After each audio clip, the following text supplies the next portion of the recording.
Hello?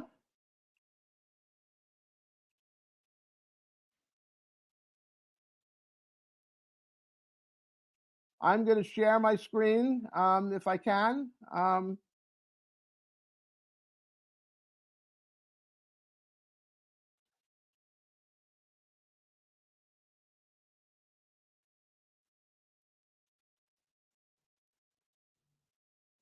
Well, are you hearing me?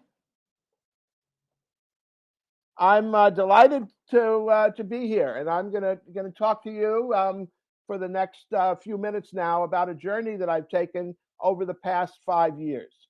I had been a family business advisor for many years, and as I reached kind of an end, a middle point in my career, maybe later middle point in my career, I began to ask some questions. First of all, I had been working in the U.S., and the question I had was, what about the other parts of the world? What are other families doing? How are they? Are they different? And second, there was a lot of things that consultants talk about that a family should do. And I wanted to look at families that were really successful over many generations and see what were they actually doing to make a difference. So I began a journey. I traveled to every continent.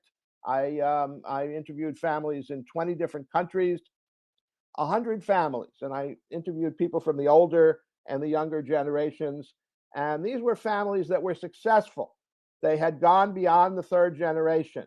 They had grown and they had thriving, maybe not the legacy business that they started, but they had several enterprises, a family office, family wealth, and often they also still own their legacy business. And they were connected not just as a business, but as a family. They had a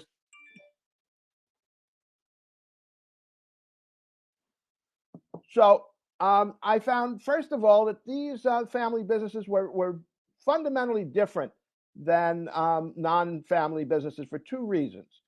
One is, as owners, they were more than just owners. They had a personal relationship. They cared about each other. They wanted to be successful in business, but they also wanted to be successful in other ways. They wanted to be successful as a family. They wanted to be successful with a wider agenda. They cared about each other, and this made them much more than just a business. Second thing about them that was special is that they had a long-term perspective. They wanted to pass the business and the family wealth on to the next generation. So they weren't thinking quarter to quarter, and they weren't thinking how much money have we made, are we making right now. They were investing and looking ahead to the future. So interviewing these 100 families, I didn't expect to find a lot of common themes, and to my surprise, there were a number of themes that I found, and that's what I want to talk about, the things that these 100 families had in common, so that people that are starting, that are moving first to second generation, can learn from these families about what they did and apply the wisdom of these 100-year families. So the first thing that I found that they had in common was they had made two major decisions. First decision in the first generation was to create a great business that produced more profit than they ever thought possible, highly successful, and that was the first choice. The second choice they talked about happened maybe in the second generation, third generation, and that was a choice about what to do with the wealth that they had accumulated. How are they going to use their wealth? What is it for? And the second or third generation said, one of the things that we want to invest in is creating a great family. So the things I'm going to talk to you about is how these businesses that are highly successful over generations become great families. Their commitment was to create a great family. So let me talk about the model that I came up with of the major themes. Most of the families said that there was one common thing that they said, this is what accounts for our success. And that was that they had a common mission and values. They had some shared values and things that they wanted to do together that they passed across the generations. So values were at the center. But then they said, well, values don't just happen. Values have to can be actualized when a family is organized, when a family does activities and does practices and makes sure that they're working according to their values. So along with the values, these families had governance. They had clear rules. They had ways in which the family got together and made decisions. They dealt with conflict and differences. They evolved and they created new businesses and they innovated. And so all of these take place in governance where people have different roles and different ways of seeing how they're working and how they work together. So governance is the second circle. Then around that circle, there were four common pathways that these families had that were important parts of who they were. The first is that they were continually reinventing their business. Sometimes half of the family sold their legacy business, bought new businesses, diversified into many areas. They were continually evolving and changing. And the change came from not just the older generation, but mostly came from the younger generation. The second thing about these families is they were highly engaged across the generations. They didn't have an older generation that ran things and they kind of ignored the next generation. They really were working together and talking to each other constantly in all kinds of ways. The third thing that these families had, the third path, is they had a deep sense of mission that went beyond the business, into the community and into the environment. They had a deep sense of we want to create something that is sustainable and that lasts for the future, and that by doing that, we have to be reaching out and engaging our community, the wider environmental issues. And the fourth pathway that these families took is they developed the next generation. They saw the next generation. They said, if we don't develop a capable and a competent next generation, we're not going to be able to do anything. So what we have to do is create, not just rely on our advisors, but create a next generation that really makes a difference. And so these are the things that these families were doing that really made them successful over generations. So let me talk a little bit about the evolution. All of these family businesses were started by a wealth creator. And a wealth creator, and this was fascinating to me. I talked to wealth creators in 20 different countries, all kinds of people, or I heard about wealth creators because most of them actually were not no longer alive, but I heard about them, and they all had a common profile. A wealth creator is a person who is in control, person who is really confident, has a great drive, and sometimes that drive is about the business, and they may be a little bit neglectful of their family. They were people who listened to other people, but they made their decisions. They were not collaborators. They were visionaries. They were very, very improvisational. They didn't create an organization. They didn't they had a lot of people around them, but they were the center of it all. So what I heard from these families is that the wealth creator is a wonderful person. But even though, despite being a wonderful person, there were some limits and some challenges that a wealth creator had that the next generations had to overcome. The wealth creator, for example, was very controlling. The wealth creator didn't set up mechanisms to develop the next generation. The wealth creator, tended to not get people together to learn. So the challenge for these families was to move from a single wealth creator to, in the next generation and then the coming generations, there were more and more people. They had to move to a more collaborative way of working together. Other thing that I heard from these families is that different generations had different concerns. The older generation was concerned about who to pass their wealth to, who would become the leader. The younger generation were concerned about how do we learn and grow and develop? How do we work together? How can we collaborate? How can we deal with conflict and differences? And so the next generation, and the other thing about the next generation is they were very concerned. They wanted to be worthy of the legacy that they had. They wanted to be, they knew that they were very, very fortunate, and they wanted to develop themselves. So the older and younger generations had different concerns, but the challenge was to move from a structure of the older generation, one person governance, one person in charge.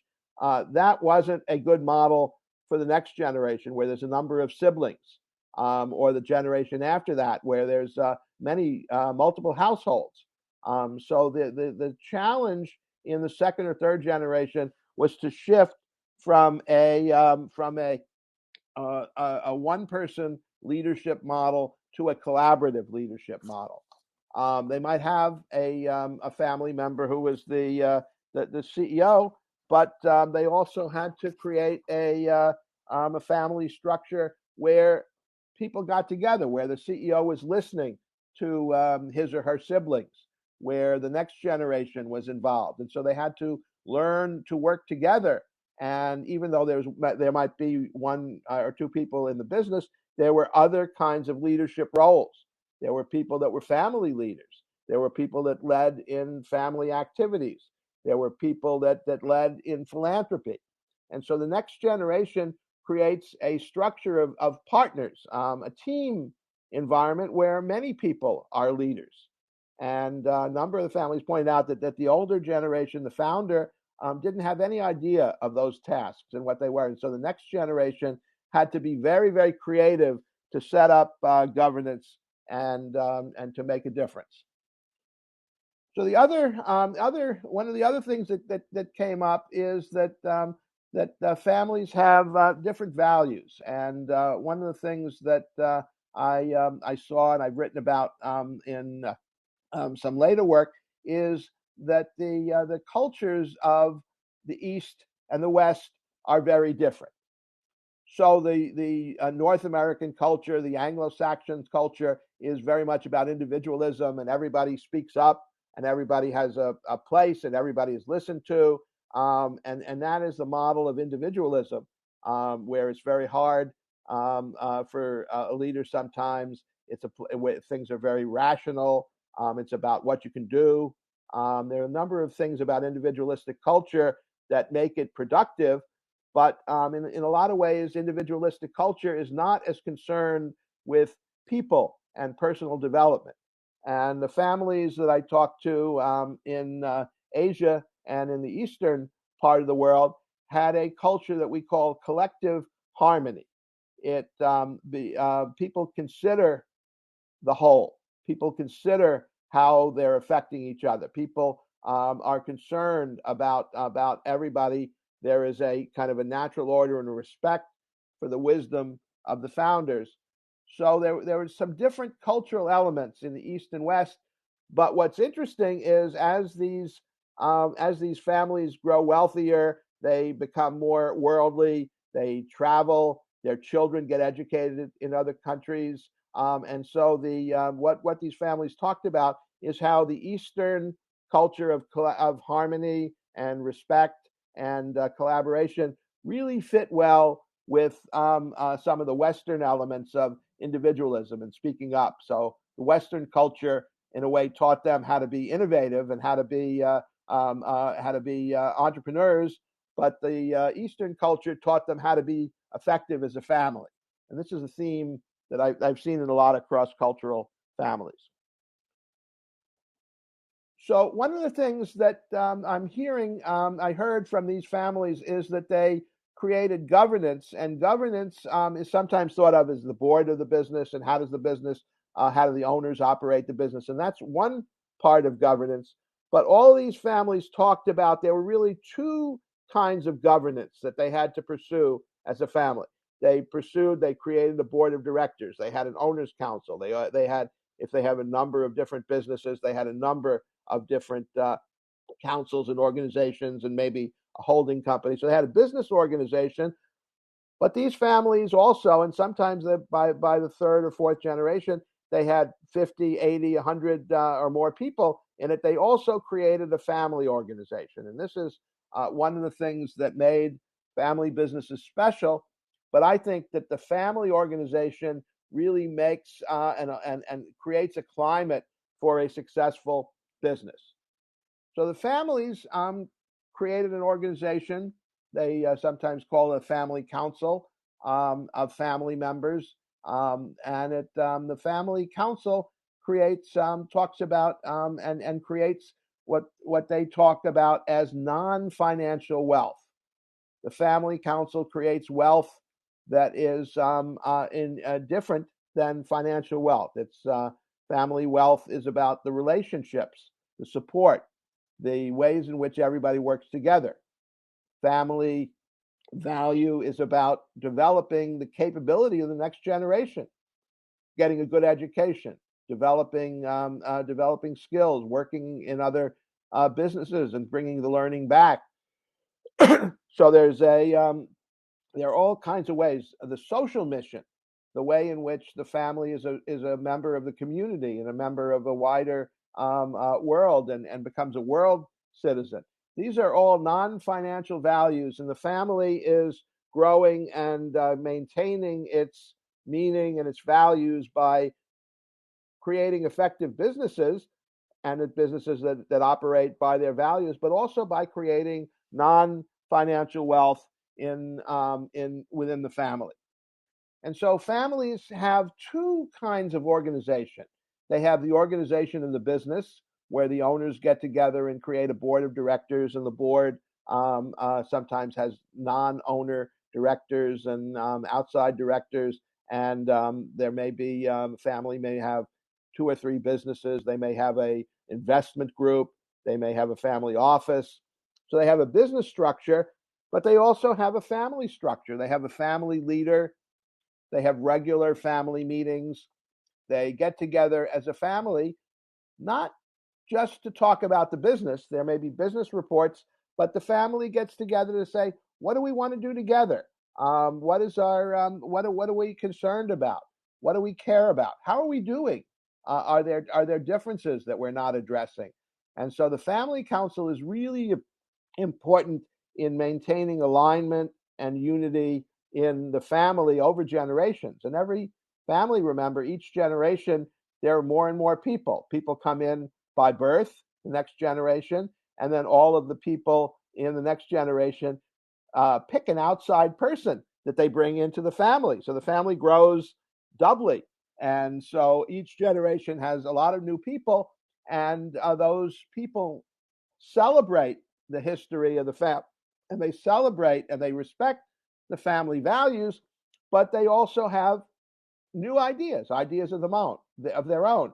And one of the challenges that we hear from these families is, how do we respect the legacy and the advisors who have come on, and the family non-family executives who are creating great businesses, and how do we also respect the innovations and the new ideas of new family members? So these are the things that these new families are doing, and the family is number of ways these families get together, and they look particularly to develop the next generation, and that's maybe where I want to kind of conclude by saying the families they look at the next generation and they say, if these people are not capable and competent, they can't really carry out the wonderful things that the family has done. And these families grew, remember, over many generations. And each generation gets larger. And some of the families, they may have had a good, profitable business in the first generation, but the second generation, the business and the family wealth becomes huge. And so the demands on family members must learn a great deal, not just respecting what's being done and listening to advisors, but family members have a great responsibility, and the future of the family and the growth and the development rests in the next generation. So these families are actively developing the next generation. They're doing things like, for example, they train family members in not just to work in the business, but sometimes to be board members. and they work outside. Family members work in different organizations and different places, and they bring back their knowledge by serving on boards. Uh, some of these families do have really focused on innovation and creativity. And one of the things that I saw in the reports from the families is I asked the family, what was the most important new idea, the best, most innovative idea in the second or third generation, and where did it come from? And what these families said is that the really important innovations came from the next generation. Somebody had married in, somebody that grew up and had a kind of an interesting career outside. They brought their ideas back to the family. So these families had to create an environment where they invited people who were doing all kinds of wonderful things and were just starting off incredibly wealthy. How did the family invite people to bring their knowledge and bring their ideas and bring their energy back into the family? So instead of deciding who is going to be allowed to be in the family, these families by the third generation are saying, how do we make it attractive and how do we make it exciting and meaningful for the new members of the family to learn and grow and develop their skills and then to bring what they know back to the family? And the way that these families do that is by creating structures, by family organization, by doing things as a family, by learning together, by spending time together, by listening to the new ideas. They create family foundations. They create family new ventures. They create family offices that invest in wonderful things, and they create an environment where the family members say, well, I can be successful, and I certainly don't have to worry about money, but gee, if I'm part of this family enterprise, I can be part of something really special. So what I found is that these 100-year plus families are doing a number of things, not just to operate a good business, but to build a wonderful and a strong family. They develop the next generation. They do things together. They have a social commitment and values, and they are really conscious and thoughtful about innovation in their business. And as we look ahead, if you're a family that's in the first and second generation, you might ask yourself, well, what do we need to do to create? We want to be a 100-year family. We want to last for 3-4 generations. We want family members to grow and thrive. What do we do? And the answer is you define your values clearly. You develop a structure that's not just about the business, but involves family and invites the family to be in. You become inclusive. You share information. You get people excited about it. You don't just share dry financial information. You share the excitement, the stories. Older generation tells the younger generation what they've done. And there's an environment and a climate in the family about that's exciting and innovative and listening and growing and sharing. And these are the things I found in these 100-year families that were really wonderful. So I have time. I don't know. Do we have a question and answer process? How do we? I'm looking at the time, and I'm just about on time. I got back on track. We have.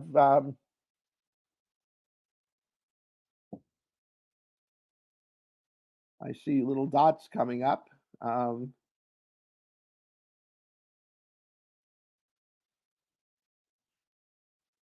Well, I'm going to say thank you for the opportunity to be here, and I'll be back in a couple of hours as part of a panel talking about psychology of wealth and family values. But I'm happy to have you, kind of share questions by email or through the chat room, and I invite people. My book is called Borrowed from Your Grandchildren. And